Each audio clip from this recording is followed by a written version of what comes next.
NRL Fantasy buy, hold, sell for round 18. We're approaching the final buy round, the final Origin game, and the run home. Fungi, mate, good to have you on. Thanks, Longy. Great to be back. Mate, how are you ranked so far? What's your position? I'm just outside the top 1,000, so I've been hovering around there for a while, trying to catch you, but hasn't worked out the way I've wanted to during the buy rounds. But hopefully, the next couple of rounds will work out a bit better. Mate, in classic you fashion, though, you've had some big pods recently, so like the Pappenhausen pod, some other pods that have worked out a bit better than that as well. You're giving yourself a shot, but I mean, are you confident? Do you think you'll finish in the top 100? Like, where are you thinking? I've revised my target to top 250. I'll be pretty happy if I can get top 250. Top 250, not bad, not bad. Just an update on my team. I'm up to rank 161 right now. I revised my rank to winning it all, which is totally delusional. But hey, you gotta believe, right? Got a dream. Got a dream. It doesn't matter what your rank is, by the way, at home. So if you are ranked 100,000, you can still win this game. Guess the score. This week we're doing Kalen Ponga. Just to guess the score for fun's sake. What do you think his score will be this week is the big question. Leave a comment below this video what you think Ponga is going to score this week. He's up against the Raiders. He's coming back from injury 4 weeks early. A couple of things to consider. Fungi, mate, I know you're a big Knights man. What do you reckon will be the score this week for Ponga? If he gets on the field, I'm guessing he's going to get 72. You think it's on the field? Okay, so the first person to get 0 might be in a good shout. Yeah, 0 or 72, one or the other. 72 is wild, man. I'm going to say a bit more moderate of a score. I'm going to go with a 37. I think there'll be a little bit of rust. The Raiders will let him make one big play. He'll get out to about 25 in 30 minutes, and then he'll just take the foot off the pedal after that. So that's my pick for the Pong. But let's move on from the Pong. We'll get back to him actually when we talk to the pods section as well. But for the buys, jumping right in here, and look, I'm not going to claim this one because you're the ultimate Tolu Kola truther, you know, the prophet of Tolu Kola brilliance, mate. So I'll throw it to you. 414K, dual position, named at fullback, turbo at center. How hot are you for this pick? Bye. I've had him for 4 or 5 weeks, unfortunately, when Turbo first went out. Actually, it's been longer than that, hasn't it, since Turbo went out? Same, bro. Same. And good old Hopewadi came along from nowhere and just Cooler's just been sitting in the centers doing nothing. And I nearly dumped him last week until I heard about Tommy coming back into the centers. And then I thought I'll just take a punt. I'll hold him to for 1 more week and see what happens. And when 4 p.m. came today, I was really happy to see that he was at the fullback spot because he is an amazing scorer at fullback. Oh, yeah. Yeah, he's a freak. It's like a 65 average or something at fullback. He's got a pretty good run of fixtures as well. So I had to look at it and thought, you know what? Cowboys this week, very, very winnable game. They've got a couple of other games that are pretty winnable too, even though Manly, look, round 19 is going to be tough. Without their Origin players, they're not the best side going around. They got smashed by Souths last time out. But I think Cola's going to do a job, and I'm sort of hopeful that he does keep that spot. Saying that Turbo at center is very, very dangerous. Like that's not a certainty. So if you were a non-Cola owner and you, let's say you had 1 trade left, would you rush this one in or would you wait a week and see how he goes? It depends on what you need. Like if you need a wing fullback center for next week, I'd just rush in and take a punt because now's the time to get him. Like you just don't know whether, like you said, how long is he going to keep that position for? You might as well try to profit from his good scores as soon as possible. Obviously, if you don't need a wing fullback, then probably just wait and see. But if you need one, I think he's a great price. Yeah, he's a good shout. I'll throw it to Greg Marzu next. So 479K. Look, we talked about him ad nauseum last week when Biz is on. But from my perspective, last week the story was Marzu is at that bottom price. The fixtures are really good. He'll score tries against Blaze Talangi. He'll let in tries as well. Each of them scored 2. I think I said they were going to score 4 or 5 each, but 2 is not a bad shout. So for him, look, 65 points last week. He plays round 19. It's a pretty surefire no-brainer, in my view. I think he's a bit behind Kola. So Kola's got the massive scoring upside job security challenge, whereas Marzu has pretty good job security, but the scoring has been hit and miss. I do think with Ponga back, though, he's gonna warm up, and I think we're gonna see the old Greg Marzu, and we're gonna see him pop up to, sort of 650K at some point this year. I think what Ponga does is he attracts a lot more attention from the defenders. So they hang off him a bit, and then that allows Marzu a bit more room to move. And I've had Marzu once again for about the last 6 weeks. So he's been okay. Like, it hasn't been amazing, but he's been all right. Hasn't gone down too much in price. So once again, happy to see that Pong is back. You're early. You're so Yeah. early. Speaking of early, I'll throw one in here. Nico Hines, 866K. I got on Nico last week. Look, my view on these things is if you can get a guy who is the best averager by quite a bit of a margin, and they're going to be the best scorer across the season, I like to move early on those. It cost me about 60K this week to do that, so it wasn't the best move. And he actually got outscored by Jerome Hughes by about 5 points anyway. So, look, for Nico Hines, wasn't a great performance against the Dogs in general, but I'm still pretty happy with this pickup right now. If you don't have Nico, 866K is a great price. He has a very high break even, but he has the Titans this week.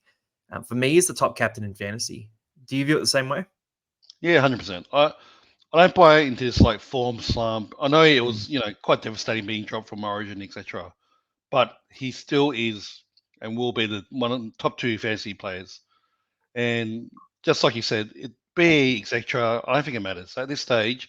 It's just unlucky. Last week he could have got 120. I mean, and then we'd be sitting here going, "Oh, we should have got him last week," etc. etc. It's just you never know these things, right? So at this price point, definitely jump on if you can. Right, we're always revisionist history, eh? Like, oh, we should have done this. We should have seen the signs. Yeah, 100%. Damien Cook here, 751K. Now he's the one going this list that you don't have in your team right now. Are you tempted by Cookie at all? I definitely am. I swear I've been looking at him for the last 10 weeks, and every week, for some reason, I haven't jumped on. And now I've got Appy Carousel. You've got Harry Grant, who we'll talk about later. It's such a cheap price point.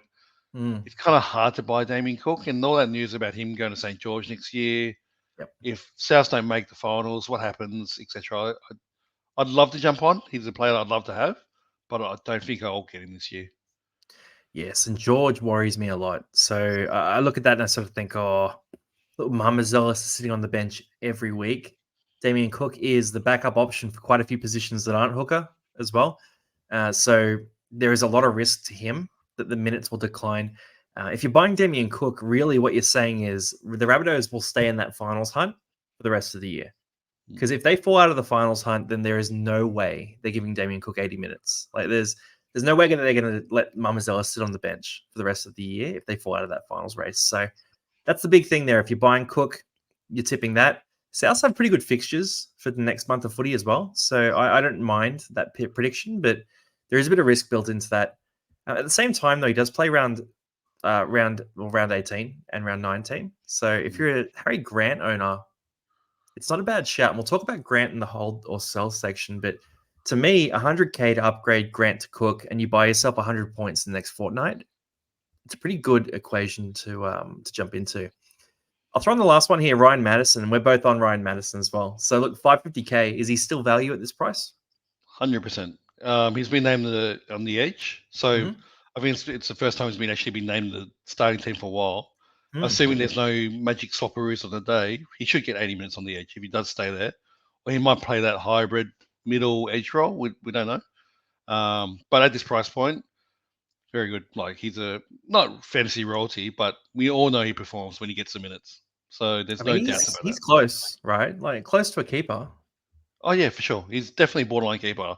And at this stage, with this year the way it's gone, I don't have enough money to have, 13, 17 keepers. I could probably have genuinely 6 really top tier guns, and that's it. So I need guys like Madison to make up the rest.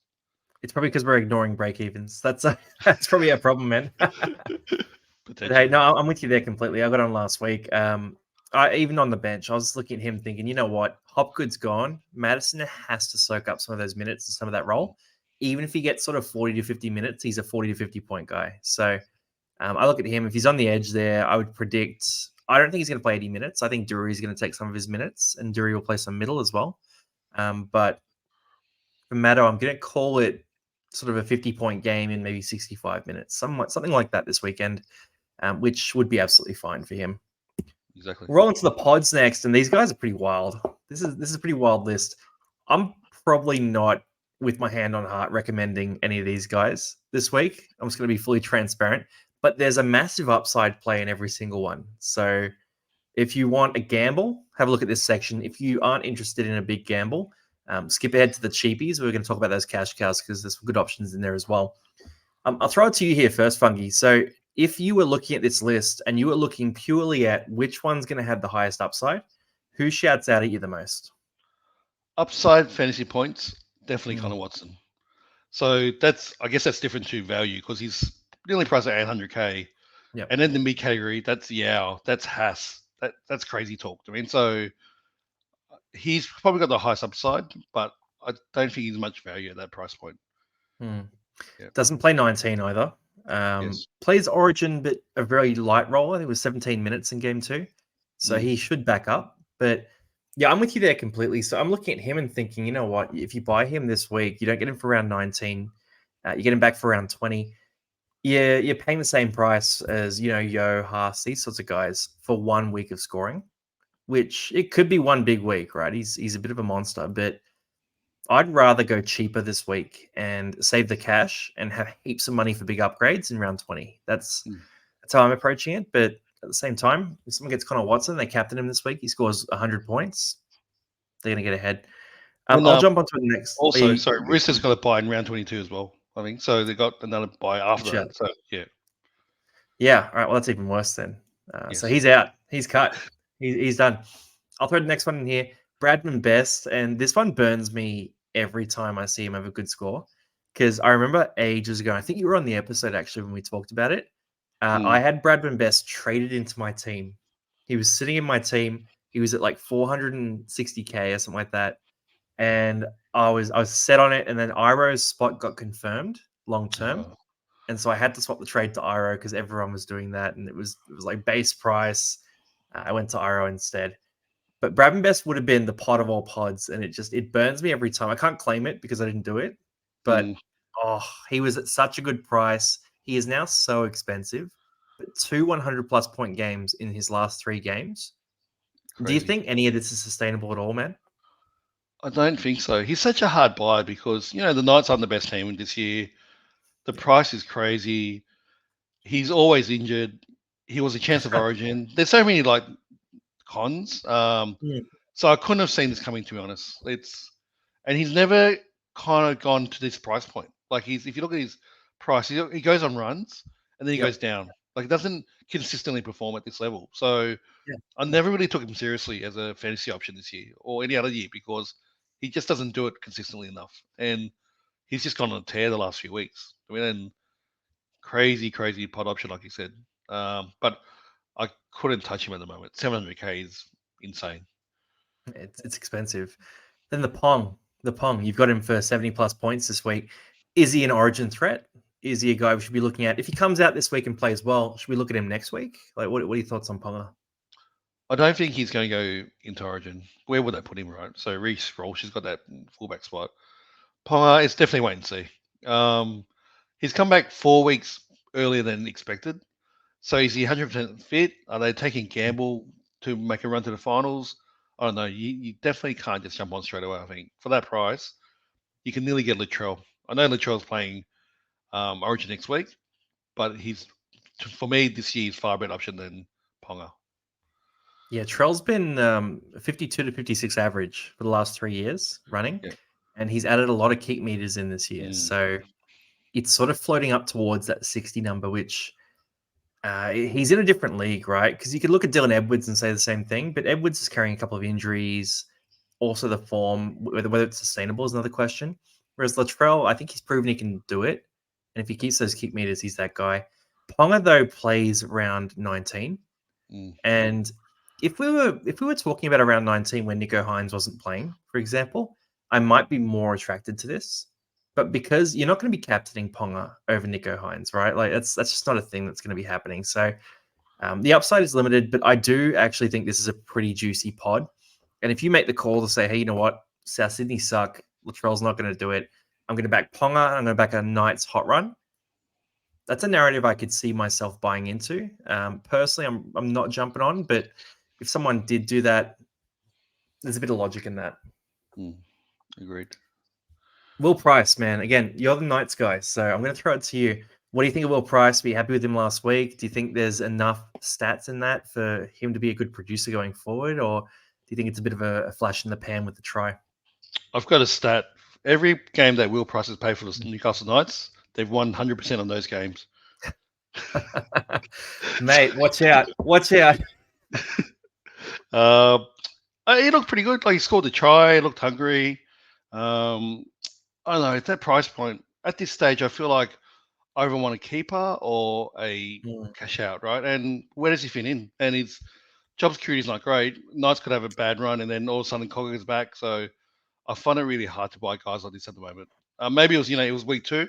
I'd definitely jump on, but at this stage of the season, it's the end game, and so I can't fit in a guy like this. I'm with you. It's a hard one to jump onto. He's behind guys like Marzu and Tungo for me as well, who are potential keepers. Whereas I don't think he is that potential keeper, just with how the Knights are set up. So, yep, I'm with you there. And then Johnny Bateman, 640k. Look, from my side, this one's it's a bit gross. I mean, he's named to start again. He's in the back row spot. I don't know. The injuries have been dodgy. I bought him earlier in the year, so he's kind of burnt me. I can't think of anything nice to say for him in terms of fantasy, but do you want to have a word on Bateman? Look, he's got the pedigree.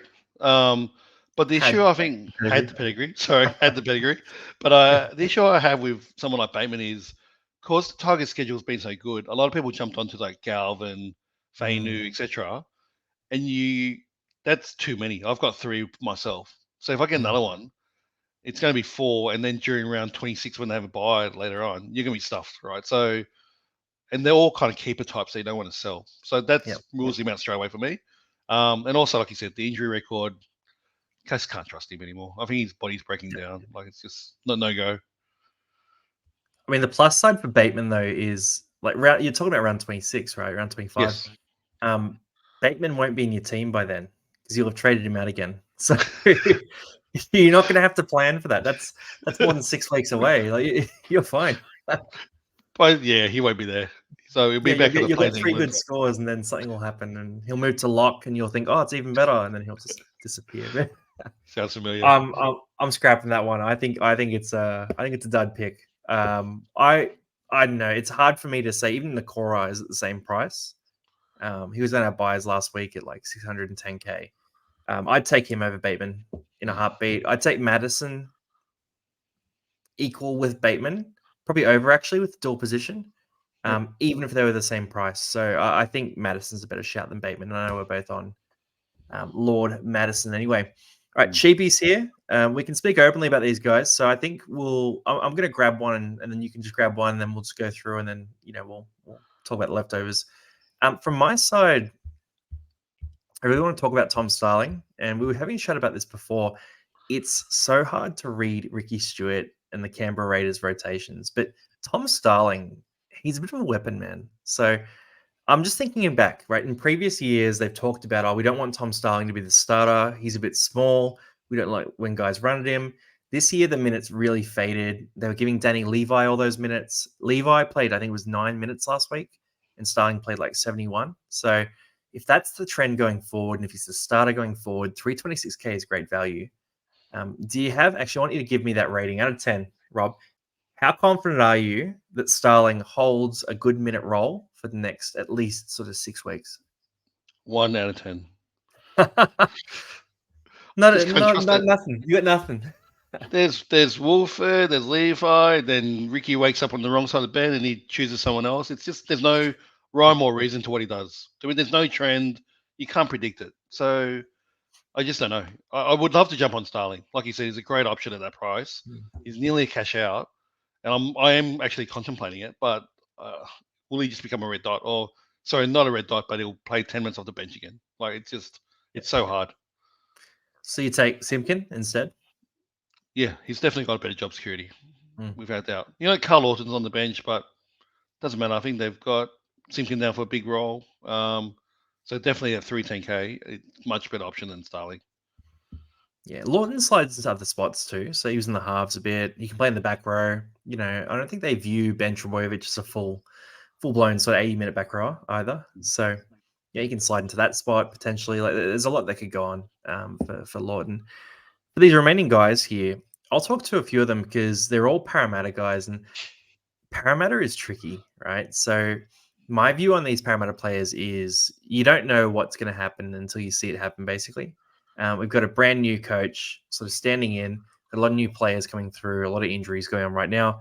A team that's actually not on the spoon right now because the Tigers lost by more this week. But yeah, I mean, I'm looking at these guys. I'm thinking, look, Matt Arthur, he played well. I don't expect his role to be much bigger than what it was in that game. Like there's no sense in taking a guy who's just played under 19 state of origin and blasting him with 80 minutes. So I can't see him getting huge minutes to the extent where he's worthwhile. Saying that, 234K is really attractive, and the minutes were relatively solid. So that could be a good shout. Geimer and Tungo are a bit different. So Geimer's on the bench. You don't know what the minute's going to be. My hard advice there is wait a week, see what happens. If he plays amazingly and he looks like he's going to earn minutes, great. You've cost yourself 10K and you can make that move next week. Tungo is the exact same. If he looks like he's going to hold the job, Sivo's out for quite a while, but there are guys like Lumi and Morgan Harper floating around the club as well. And if he has a bad game, it could be swapped like that. So that's what I'd keep an eye on there. But if he plays well against Souths, who historically beat Parramatta up a bit, then hey, jump on. Can I ask you a question about Arthur? So if Hans gets injured, does Lussick become the main hooker, or does Arthur slide in, you think, as a starter?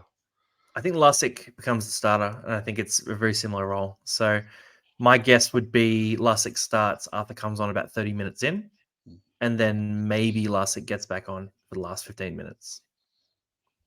Yeah, I think they're just breeding him, aren't they? They just can't blood him in for next week. Yeah. I mean, they'd be silly. They'd be silly to give him 80 minutes. Like, especially with no Hopgood, a team that's getting beaten. You wouldn't want to do that to a young hooker. Yeah, agreed.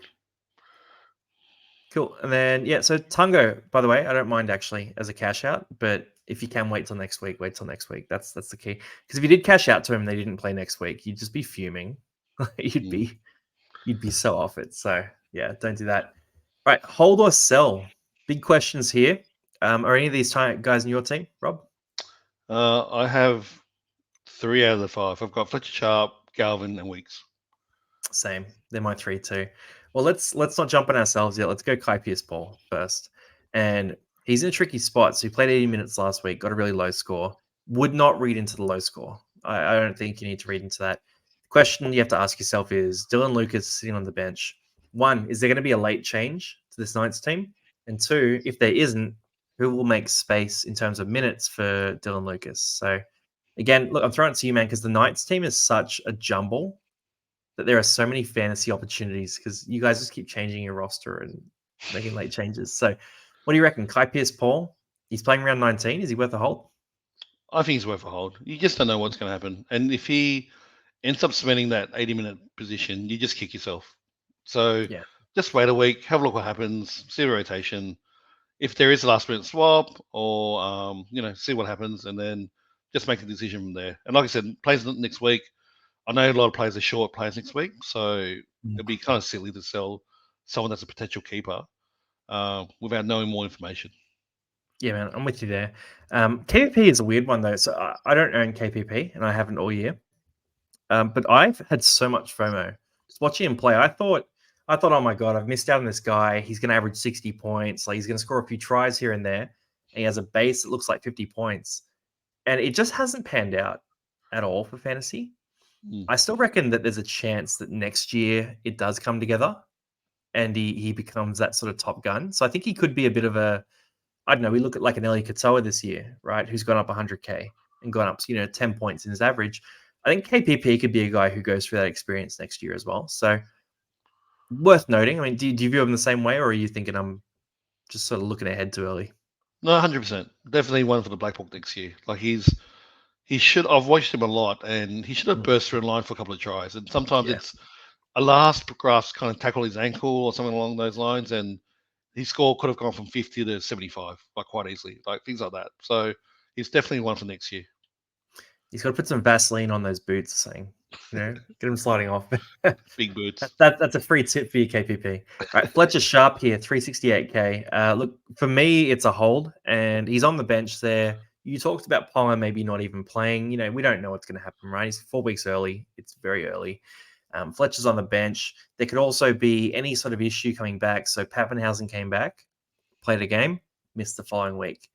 Overall, for me, I think Fletcher's sharp. You just got to hang on to him, at least for round 19, and then make your move after that. But for round 19, he's going to be a green dot, probably, in some capacity.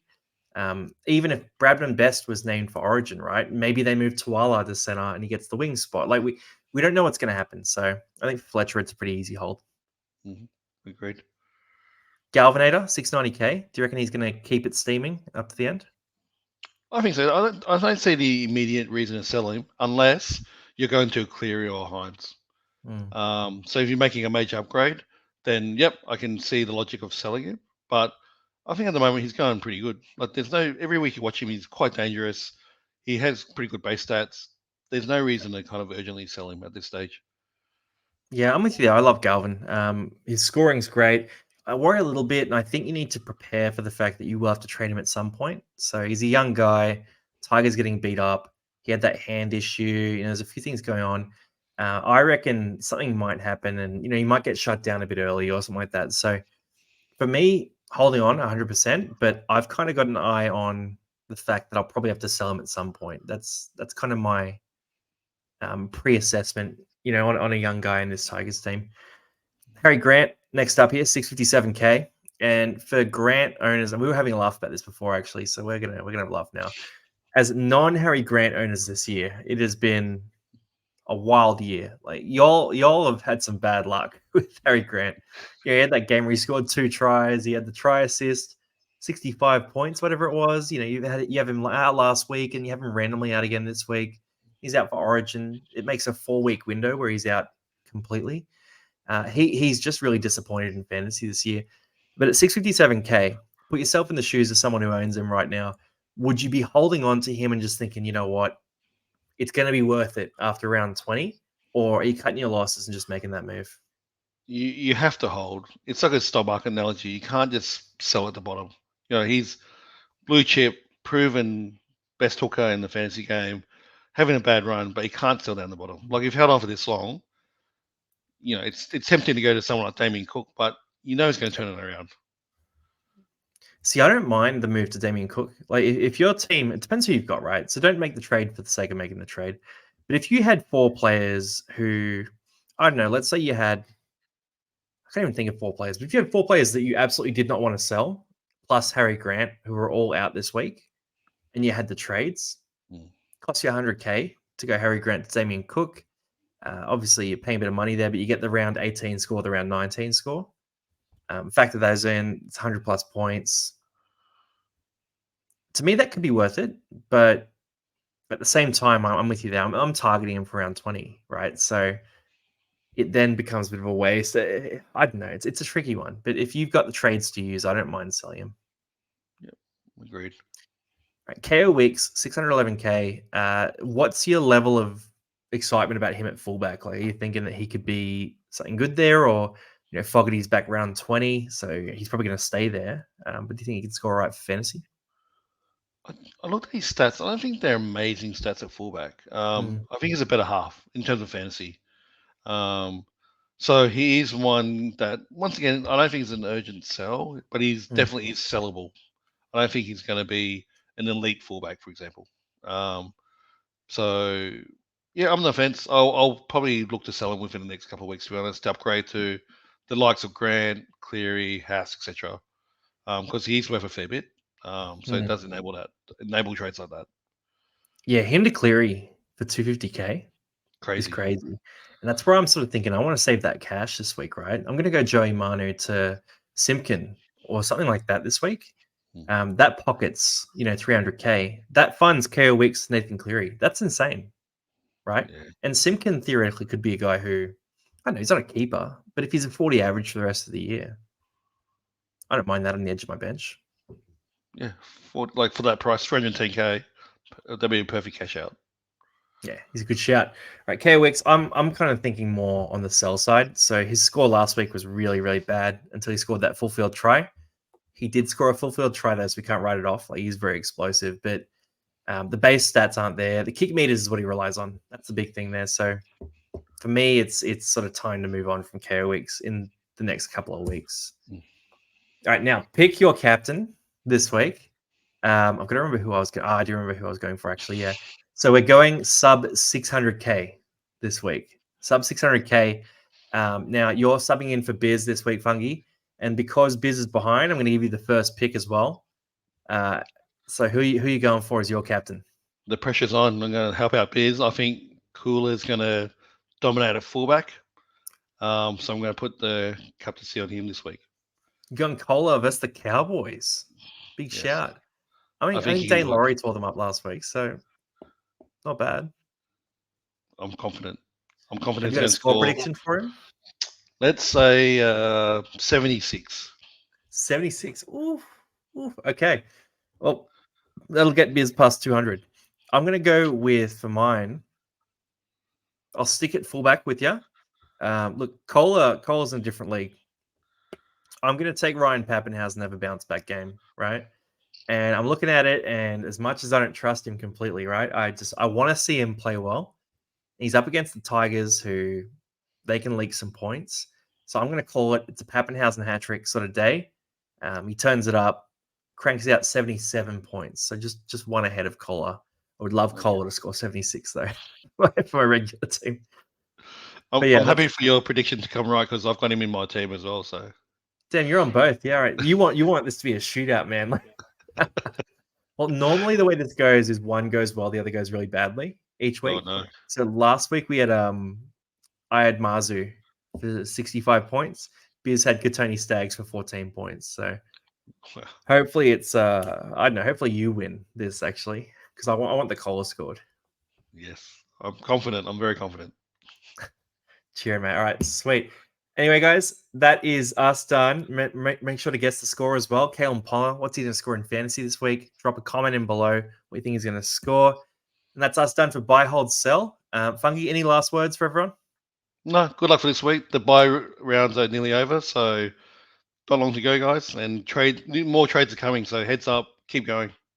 Oh, and last question. I know you want to talk about McInnes. You don't rate him? Oh, McInnes, I've had him for so long, and I do not rate him. To me, he's at a big void. He has ridden his luck this year and had so many injuries that have inflated his minutes, and I don't rate him. I know he had a massive score last week, but I think he's a trap.